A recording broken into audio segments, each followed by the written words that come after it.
TV. I'm Kristan Harris filling in for Christina Tobin today, and we have a very interesting guest. I'm really excited for you all to meet him. His name is Doug Redhale Pineda. Hey, man, how do you get a name like Redhale? That sounds amazing. Yeah, well, it's what happens when spirit gifts you an identity to live by. So that describes kind of your identity. How did you get it? Did just it is a part of your spiritual journey that you get gifted a name, or does it come to you, or is it something that somebody gifts to you? Yeah, the naming practices of Native Americans are really interesting. You can come by a name by several ways. Your birth name is from your parents. Your grandparents can also give you a name as well. Then there's also signs either through ceremony or through your daily life when you ask for certain prayers and for certain signs. When they say there's no coincidences or, pay attention to the signs, those signs can also give you a name as well. And then another way is through ceremony. When medicine people are in a ceremony, they visit the other side, and when they come back with messages. And in a particular ceremony, um, I was gifted a name when it came back.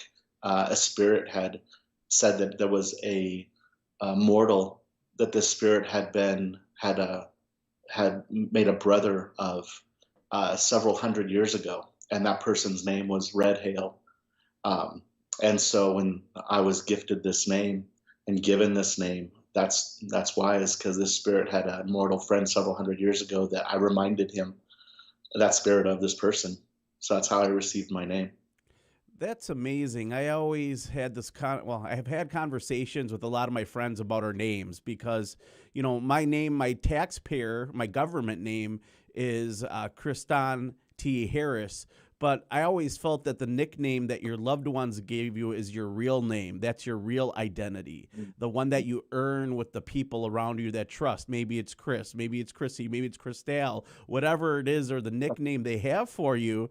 That's really your identity. It's not the government name that is required with your social security number. And it's funny, we gather these names throughout life and we never really think about it. But when I start to think about how did I get the nickname Christelle, well, I was a salesperson and I was really good at it, and they said, "Oh, you're good like champagne," and I didn't even know what Christelle was at the time. I don't think I was old enough to drink. But when you get older, you start to find out some of these things, that names actually have a deeper meaning to them, just like symbols do. And it's interesting because you are a spiritual leader in the Native culture, and it's pretty interesting. You're an expert. You've written books called Think Indigenous. And what inspired you to write this book? It's really interesting. Doug Goodfeather and I created this book, and we were talking about names, and we joke that, coming from, David, Doug is Lakota, and my background is Kiowa, Apache, and Spanish mix. And we both look at each other like, from a native background, who looks at a tiny little baby as soon as they're born and says, "I'm going to name this baby Doug," especially like in a native culture, like it doesn't really. But it was interesting. So my father said that when I asked him, my name has spelled with two S's, Douglas. And I always thought that was interesting. I'm like, really? Why is you spell it with, that's ASS? Do you really need to put two S's on there? Like, it's already tough enough having being a little kid named Doug. And it was named after Frederick Douglass, the abolitionist. And so, and that was kind of an interesting take on my life, because my life is kind of built up around me, around this idea of activism and spirituality, whether it's an abolitionist, Frederick Douglass, or, Red Hale coming from a spiritual background. The book Think Indigenous kind of came out of that world. The intention of this book is really just to help people build a bridge from their life in this modern world, back to the deep ancestral roots of their innate spirituality. We become so disconnected. We always talk about being disconnected, being disconnected. It's a root of issues, and it truly is. But what's the way back? It's not just enough to make the statement, "We're disconnected now. We know that. We got it. Right? That's understood. How do we go back? And we're all indigenous to Mother Earth. We know that. It's another statement people make. We are. But what does that mean? And sometimes it's easy to say, quips, quick things like to sum up our meaning, but it's really important that we go much deeper into that. What is the way back? How do we get there? So this book was really created to help people find a way back to their own indigenous sense, because no matter where they came from, whether it was, Europe or Asia, South America, this continent, even, the Arctic, even places that are only known as myths and legends, somewhere we all have an indigenous place where we came from. And so we just need to, and whenever we connect to those places, somehow, no matter which continent you came from, Australia or whatever, we found a way that there was 7 directions, right? There's a north, there's south, and east, and a west. We all kind of figured that out. We all kind of figured out there's an above and a below. We all kind of figured out that we're in the middle of all of that, and that's the 7th direction, is ourself. All those directions flow through us no matter where we are on this planet. And we also figured out there's some things that are pretty important, like water seems to be pretty important, earth, air, fire. We all figured those 4 elements out. Why is that? We look to the stars in certain ways, and we understand certain things. And so this book really kind of puts the things that make us more alike, and it gives them, and it fleshes it out a little bit, and it puts some structure to it. So it's kind of a roadmap to find your way back to where our spirituality came from. So we did that through a couple different ways. One is the 7 sacred directions, like I just explained, and each one of those directions, not only did we find that there was those directions, above, below, north, south, east, west, but there's things associated with them, and they seem to be they seem to be pretty the same, no matter how far back you go. And how do they all come to these same understandings? And then we also added the threefold path. So the way of the 7, the way of the threefold path is basically, now that we find our way back to an indigenous sense of spirituality, our own indigenous sense of spirituality, what are we going to do with it? And so we broke it into 3 different paths. And the first path is the way of the 7 generations. And really, that's just the way of saying conscious living. So conscious living is simply it's a modern term for the ancient way of living in harmony with the laws of nature, and how our personal choices and our personal decisions we make every day will affect the lives of our unborn relatives 7 generations from today. And then also takes into account the lessons from the many generations that came before us, because they figured a lot of things out, how to get us to success faster, how to find joy, things like that, what gets us to where we want to go faster, and how to avoid things. So sometimes we just go along in life just kind of taking what's in front of us, and we kind of forget to turn around every once in a while and look at what already has happened. And there's a lot of lessons there that will help us out. The second path on that is the way of the buffalo. And the way of the buffalo, from an indigenous perspective, is really just saying mindful consumption. And as we think about it, so mindful consumption, that's also it's a modern term for the ancient practice of respecting and honoring all beings on Mother Earth.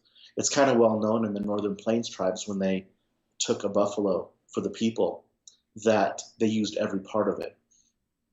And so it's that same idea. It's the practice of being intentional and deliberate with our impact on the earth, and just the simple beauty of walking on our journey in life with this awareness of this circular mindset that we have, like the buffalo, the use of the buffalo. Mindful consumption, it's just about that role in nurturing ourself and the things that we're supposed to be a steward of, and those things that are under our care. And so that's the second path. And the third one is it's the way of the community, or basically that's a way of saying collective impact. And it just describes the process of basically finding our truth and being part of a like-minded community. Just elevating our awareness and becoming a living example of truth in action. And what that really means it's really a way of saying activism, right? That's really what it's about. It's truth in action. As we learn about activism, it's basically, it's ideas around how do we shine a light on the crimes that are being perpetrated against Mother Earth, and our relatives from every nation. We see it every single day. And so basically, it's like, all right, it's no longer okay just to stand by and watch it happen. Once you become aware of it, you now have a responsibility, and with activism, at the moment of commitment, the universe will start to conspire to assist you. And so it's kind of getting to that moment. It's trying to get people to that moment of commitment. And that's the way of the community or collective impact. So the book covers a lot in a short amount of time. And that's kind of what the book's about. Where can viewers get find the book? Isn't it like I was reading? It's an award-winning book. You won an award for this bit right now. It's really interesting. So the largest spiritual publisher that exists, and I'm just saying this because that's what they told me they were, is Hay House Publishing. And Doug and I were creating this book. It started a little over 6 years ago. And about halfway along the line, we are just going to self-publish. We didn't know anything about publishing or anything else. But about halfway through, maybe a little bit less or more, somewhere around there, we ran across an editor.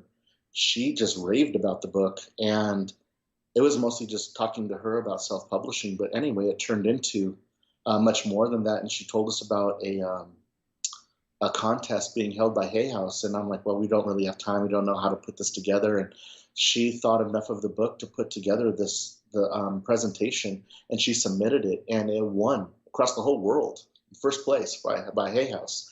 And that was in 2017. And then it was on another 3 or 4 year journey of getting from winning first place in Hay House's writing contest and it just got published probably about a month ago, finally. So it's a really interesting journey, but that's how it came to be. You know, and everything you just told me over the last like 10 minutes, I started to think, we're so disconnected from the planet Earth as humans these days. Like even from wearing shoes and socks, we're not really connected. We're not touching the planet. And when you think about the human body, we have like fungi, we have bacteria, we have all these things living within our body that make our ecosystem. The Earth itself, it's much like humans on top of the Earth. Who's to say we're not part of the Earth's ecosystem, in which we are, and we should respect it. We should learn how to be resourceful and not be wasteful. It seems like we've become very glutton and very wasteful when it comes to the things that we use in nature. Even look at like just recently when we had the latest pandemic. What happened? We couldn't get toilet paper. People hogged it. But in some areas where people were smart and they only grabbed an extra couple rolls, there was enough for everybody. So it's one of those things where I think that we can learn to be more and connect with nature, to respect nature, to not be wasteful with nature. And I think that we need to really look at ourselves in the mirror every day to think about how we can impact and make a difference. And it's impressive to hear what your book's about, because I'm all about personal change, personal improvement. And you being a spiritual leader, that's a very important role. Not to mention, you're an activist, right? You're a very big hemp activist. And I have to ask you, why was hemp illegal to begin with? Well, a few different ways. It depends on how far back you go and from which perspective. Like, for instance, hemp became illegal in one aspect is because when you had the Confederate War, you had one side fighting the other. Well, the other side was very huge in hemp, like the same places where tobacco and cotton grows. And so hemp was their number one crop. Well, if you remove the ability to fill their war chest by removing their agricultural product and making it illegal in different areas, then you remove the ability for them to wage war against you. So that's how you eliminate war in one aspect. And then different things, politics come into play as well. Cannabis in general, we won't just talk about industrial hemp or, the recreational medicinal use of THC. Either way, it's the same plant. It's the cannabis plant. One is either 0.3% or less when it's harvested, and that makes it hemp because it cannot get you, supposedly cannot get you high. Or it's 0.3% or more, and then by definition, it's THC, and it's marijuana, and you can get them medicinally or recreationally. So, but back in the day when it was come time to, this would almost constitute its own interview in and of itself, just this aspect.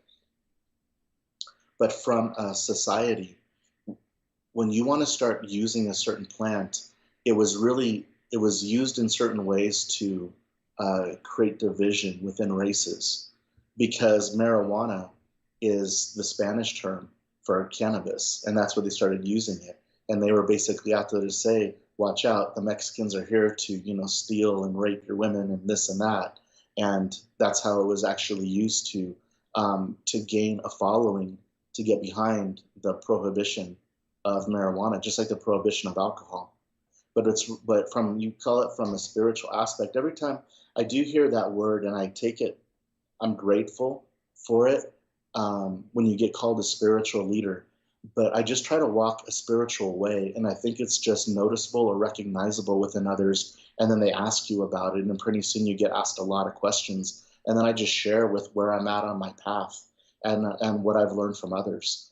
But part of that is when you find certain things like that. When I was wondering, how did marijuana, like how did the cannabis plant, when you have a medicine and you start to understand that it's not just a plant, it's a sentient being, and you start to realize that this sentient being has a medicine that's very clear of what it is. It's going to find its way out of prohibition, not on human timeline, because we want everything to happen now, but on a divine timeline, it was going to happen anyway, because this medicine will find its way to the people who need it. And that's what it did. And so and people paid the price. There's people in prison right now today that are just, it's a crime that they're in there in the first place, not because they committed one, because we committed against them. There's people serving like 20-year sentences, 30-year sentences, like right now today, for less marijuana than probably cops probably use in their own home. It's just, and judges and politicians right now. The governor of your state and my state probably has weed in their house right now, and they're fine. But somebody else 20 years ago, they're in prison for it. It's yeah, it's unthinkable, and it just breaks my heart. But this medicine was going to find its way out of prohibition, and it did. So what we have to do is be a good steward of it. But the moment we try to commoditize it, just like we did with other medicines like cotton gave us itself in order to clothe us and do many other beautiful things. So did tobacco. Tobacco's a medicine in its own right. When you put a tobacco plant in a ground that has been chemically polluted, it will take up the toxins out of that soil. It will remediate that soil back to a natural, healthy state. And then you can just you can take the tobacco plant right out of the ground, and it has sequestered all of that, all of those toxins, all of those poisons out of the soil. That's what it's supposed to do. But the moment we start to commodify it, we start to subjugate it, we start to oppress it. And how you see that is just like when you saw slavery come in to pick cotton or to pick tobacco. Over generations, the energetic signature of that slavery doing that work will start to bind itself to that plant. And pretty soon the plant starts to take on the energetic signature of those doing the oppressing and subjugating. So it no longer gives back into the soil after it's done its nutrients or anything else. What it does is it starts to take the nutrients and minerals from the soil, and it turns soil into just dirt. And then over generations, what happens? It starts to lose its ability to prevent itself from insect invasion. It starts to not be able to to fight off its weed population around it. And so all of a sudden, here comes the human-made chemicals. And then we have to start doing that. And all of a sudden, cotton starts to do what we've always done to nature, which is we take from it. And cotton will start to take from the soil and starts to take from the environment around it. Tobacco will start to take from the soil and environment around it. And they used to be very helpful plants, very useful plants, but now they're just zombie plants. Now they're just genetically modified and whatever. But this medicine, this cannabis, is meant to give back in different ways, whether it's hemp through CBD, CBDA, CBN, CBGs, all the cannabinoids, or whether it's THC and it does all the wonderful things THC does in our bodies, then, it's going to find its way out. So now our job is, from an activism standpoint, my job is to be a good steward of this plant and put it out to the community in such a way that it finds its own foundation without trying to subjugate it or oppress it. And that's kind of how I approach, my role in the world of industrial hemp. Yeah, it's interesting to think that there's plants out there and they all have uses, but yet we plant in our front yards probably one of the most useless things in grass. Not that grass is useless, it keeps the water from carrying the dirt away, but it's not something that we use on a daily basis as far as growing plants or anything else. Like things have medical benefits, but cannabis seems to be incredibly useful. And I can't believe that we didn't know of its benefits maybe long prior. And Big Pharma may have looked at it and been like, boy, people can grow this at home and it's good for seizures and it makes you hungry when you have cancer. It maybe even helps cure cancer in some cases.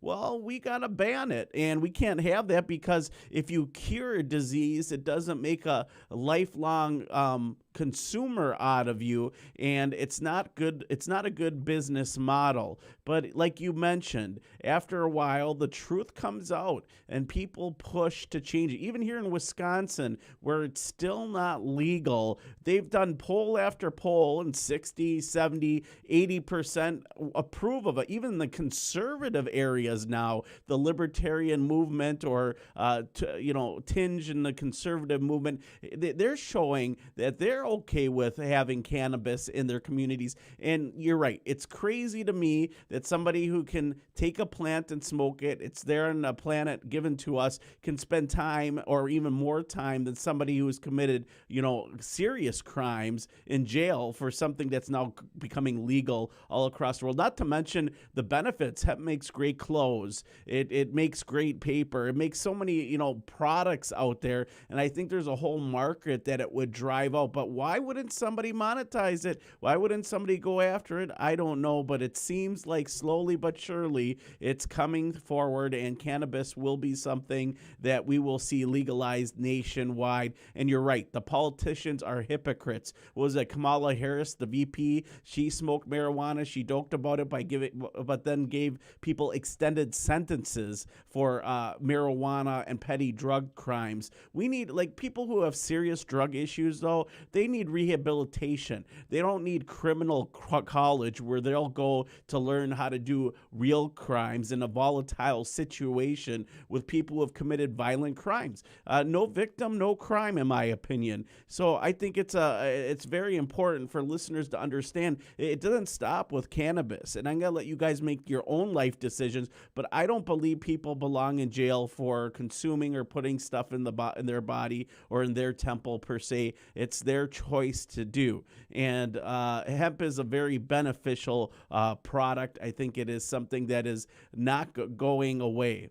And it's impressive, and I thank you for the work you did in activism via hemp, because it was a long fight. I was part of Wisconsin Normal America. Normal people smoke marijuana, and I think it's one of those things where the outreach of individuals who brought awareness, veterans benefit significantly from for PTSD. They use cannabis to help them, and it's something they can grow in their backyard. Do you think Big Pharma's like, yeah, that's a moneymaker? Probably not. And it's not, consumerism doesn't end there though. Like as far as addictions, there's like us as a nation, we're addicted to certain things we really don't need that much of. We could invest in clean things that are good for the environment, but yet we try to go for things that are pollutant or hurt the environment, when we now are getting to a point where we have technology that can actually run vehicles without having emissions and pollution in the environment,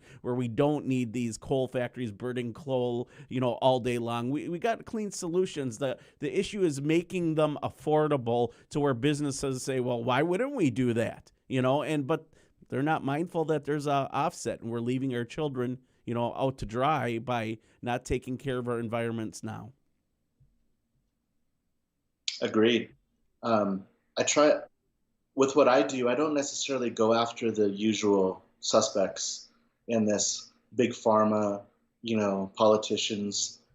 The message of a movement typically cannot be heard by the criminals, because as the perpetrators of the crime, they are not a vibrational match for the message.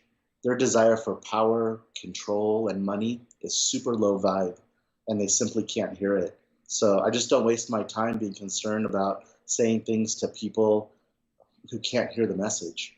So what I do is I I create environments. I help to create an environment that where the message will be absorbed by people that are at the right vibe for it.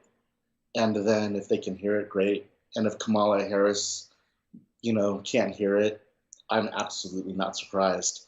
If a pharmacological executive cannot hear it, I'm absolutely not surprised. The message isn't meant for them. They've already had their marching orders, and um, they already picked the side that they're on. Those people don't get to power without having to have bought into the system of which those things support, like colonialism and capitalism. So yeah, they're in it. They can't get back out. They're Absolutely. they're Like, literally the epitome of it. So they'll how it goes. They'll say one thing and do another. And, so I just don't spend any time there. They're just not a vibrational match. no, I get that. Truth is treason in a nation of lies. And, Yeah. these individuals, they have made a decision in their life, and maybe some of them are salvageable. I spend a lot of my time on that aspect, trying to salvage people that I believe are salvageable. In fact, my whole life has been that way. I don't know if that's my life mission or my higher soul's mission here on this planet, but I feel that in my opinion, there's nobody that could that could not come back. Even the worst individual, I believe, is worth saving. But at the same time, if you want to get invest your energy in something that you can make the most impact in, I think obviously you want to show them through your good works, which is something you mentioned that I found really impressive, because people are all out there willing to propagandize you, whether it's your identity, or it's religious identity, or it's sexual identity, or whatever it is. People are willing to propagandize you and force their ideology on you. What's wrong with living a good life, being a decent person, and showing them through your good works that your choice of life is the right way to go? I don't think there's a better communication than actually living out being a decent person, huh, Doug? Yeah. I think part about being a decent person is it's really hard for us to, you know, understand why a lot of these things are happening. Like, why can't, that the famous saying, why can't we just all get along? It's really interesting because it does, it does put you in a really uncomfortable position with just being trying to find, there's already too many things against us to connect our happiness and to help us learn how to have a buoyant sense of joy in this life. There's already so many things happening, but to add on top of it, how do we go into understanding capitalism and colonialism and the ideas like where all this comes from? Like, those aren't just terms that were from a few hundred years ago or a couple thousand years ago. Like, those are terms that are happening right now at this exact moment. If we want to understand why some of these crimes against the environment and humanity are happening, I mean, we just have to figure out, like, you know, none of this, like in capitalism, nothing else really, the things in nature don't have a value until it's cut down and sold. Some sort of financial transaction has to happen. So just sitting there looking at a forest, the forest has no value to our government. The forest has no value to a corporation. The moment you cut the forest down, now you got something to transact, and now you've got capitalism. It's I don't mean to make it that simple. It's certainly complex, but at the core of it, that's it. Nothing has a value until you cut it down and sell it. And right there is the crux of where we're at with our humanity, because the other thing that you're going to have to reconcile at some point or another, because we've used the word nature 20 times so far, but we're not separate from nature. We are nature. Like, we are it. Just no different than there's a fern or a deer or a river or a human. We are nature. That is it. And that's the point where we have to get back to, is like saying, and one of the reasons we don't feel that way is because we're nature, but we're not in nature. We've actually created this whole paradigm to where You live in four walls, and then you take a very short walk outside to get into another couple four walls, and it's your car. And then and then you're in that for a little while. You're looking at nature, but you're certainly not in it. And then all of a sudden you arrive at your destination, whether it's at work or a store, and then you're in another four walls. And then once you're done there, you take a short walk back to your four-walled vehicle, and then back to your four-walled house, apartment, whatever, and you're back in it. Like we've basically created an entire society where we have literally engineered our way out of nature, even though we are it. And so the most that you have, like when people say like, well, what can I do to work my way back? I'm like, honestly, plant something. That is like the number one thing you can do to do a lot of different things all simultaneously. You want to be a frontline activist? Plant something. They do not want you to like learn how to plant stuff. They don't want you to learn how to feed yourself. They don't want like that. There's no use of you doing that to them in a capitalist way. You are no use if you are self-sufficient in any way to them. They don't want you going out to nature unless you are on the path they literally carved for you. Your hiking path. That's it. If you try to go, that's why they have off path. And it's bad if you go off path. We're humans. Our entire existence was going off path, and we're an explorer. We're like, that's the reason why the TV shows like Star Trek work. Like we're an intrepid species. We're supposed to be out there and and learning and understanding and exploring not only other places, but how it relates to us as ourselves, just our humanity. So yeah, one of the things I say is the first thing you do is frontline activism, plant something. It's going to connect you to the nature of what you already are. And the second thing you're doing is that's frontline activism right there, is because once you learn how to do that and how to be so, you can teach other people. That's the easiest thing to do, is grow our own food. It's interesting you mentioned that. You'd think that you would teach that in elementary school starting. You could get the kids to settle down by putting their hands in some dirt, because they would be, they'd be touching the dirt, learning how to be self-sufficient, how to plant, how to farm. And, you can really cut back on your bills that way. My grandmother, she had a huge garden. I remember getting yelled at a few times for stepping in the wrong area, pulling weeds and everything else. But we'd always be jarring, always pickling, making jam, all these things that would really cut down on the costs of going to the grocery store. But if the grocery store is all closed, I don't know who would survive more than 2 weeks. It would be something out of some horrible Hollywood movie, I feel, as where we really should be investing in the right way, like you mentioned. Learn how to plant, learn how to be self-sufficient. What would you do if you didn't have a cell phone? What would you do without electricity? Build your communities and get out there and reach somebody with a positive message. Show them through your hard work that this is the way to go. Doug Redhill, Pineda, I appreciate you. Let our viewers know where they can find out more about you. Um, well, I really don't have a place. You can find me on Facebook. You can friend me there. And then you can literally just find the book. Think Indigenous would be a really good first start. And you'll find it everywhere, since Hay House is like in airports and Barnes and Noble and Borders and libraries. So yeah, I think you can pretty much just Google Think Indigenous, Native American Spirituality for a Modern World, and you'll be able, and I would say connect with the book. I'm always here, to if people want to connect. But yeah, a lot of what I would have to say is in there. I'm also working on a second book, one of a few different ones. It's called Burn It Down with Love, and it's basically the idea of how do you architect a movement that takes on a life of its own. So I can help teach other people the things that I've learned with all of the different frontline activism that I've done, whether environmental movements or social justice movements, what I've learned in that way, and what works, what doesn't, and some concepts that I've created, and to help others basically learn how to shine a light on these injustices in a good way. So just kind of keep an eye out for that book as well. And just so our viewers know, Doug will be joining us in United We Stand Cambria event, July 3rd and 4th. If you guys want to hear him speak, we'll be doing a live stream those 2 days to raise money for the Cambria Skate Park. So make sure you guys are tuning in. Sign up. There's an event on the Free and Equal website. Check out freeandequal.org. We'll be back next week with more of